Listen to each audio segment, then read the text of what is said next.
take over.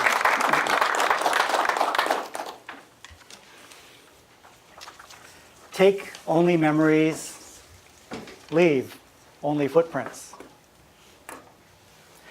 It is said that when the white man first arrived in the Pacific Northwest, that one could walk across the rivers on the backs of the salmon because there were so many fish in the rivers. By the time Chief Seattle uttered that very famous phrase, the fishing stocks had declined noticeably, and actually a treaty had to be signed guaranteeing Indians, or the natives, the right to half the catch. It took me many years to embrace and really learn and take to heart what Chief Seattle was saying. You see, from the time I was 4, I loved to fish. Always loved fishing. And I was taught that as my right, since I bought a license, that I should get my money's worth. By God, it's my right to catch and keep a limit every time I go out fishing. How many of you think that way? It's a natural thought. It all changed for me one summer when I was living at High Bridge on the Pacific Crest Trail. High Wen might actually remember some of these places. There was a creek about 2 miles upstream from me called Bridge Creek, which flowed into the Stehekin River. And that river, it turned out, that year was the lowest water that had been seen in that area in 30-something years. An old doctor lived in town. He was named Dr. Bowles, and he was about 80 years old at the time. And he said, "Gary, with your rock climbing background, you could get in and fish Bridge Creek, and I'd bet you that not a single person has fished Bridge Creek, that canyon, in 33 years. I took him up on his offer, made a reconnaissance, and learned that there was a cliff blocking the way and the entrance into that stream.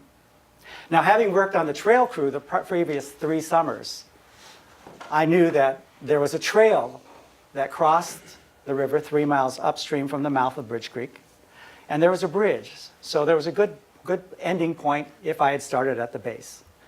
So I planned for my next day off to go ahead and take my rock climbing gear and take my fly rod. I figured out how to wear my fly rod on my back so I could climb hands-free, and waited for my next day off. And boy, it was everything I had ever anticipated. I was always looking for a place like this where the fish had never seen a human being before.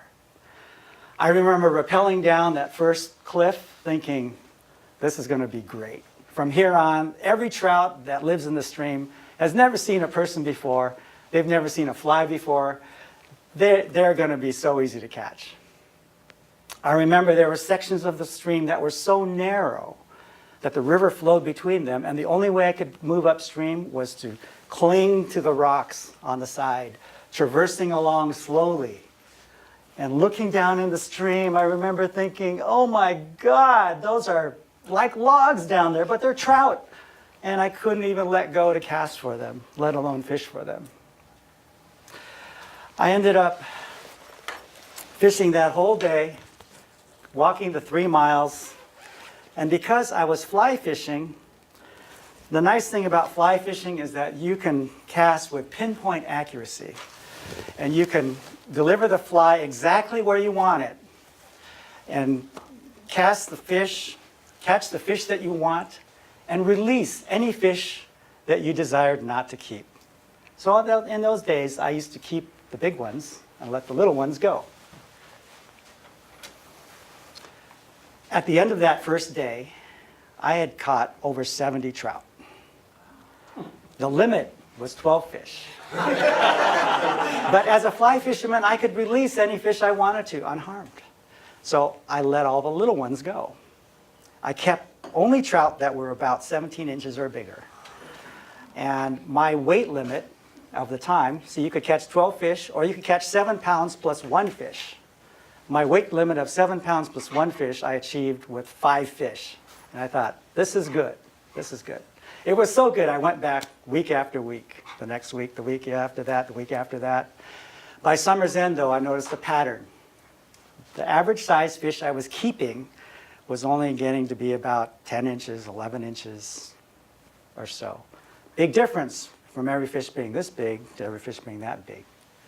All these fish were beautiful. They had crimson throats, they were cutthroats, they had black spotted tails and nice mossy green backs. And they were delicious too. So I ate a lot of fish that summer. But the phrase, take only memories, leave only footprints, has never been so true as it is today. I realized that I had caught all the big fish in a 3-mile section of river, and I had depleted those fish. And it was about that time that I read the writings of a pioneering fly fisherman named Lee Wolf.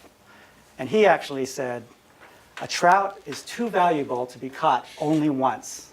And he advocated the practice of catch and release, where we caught and released primarily the big fish.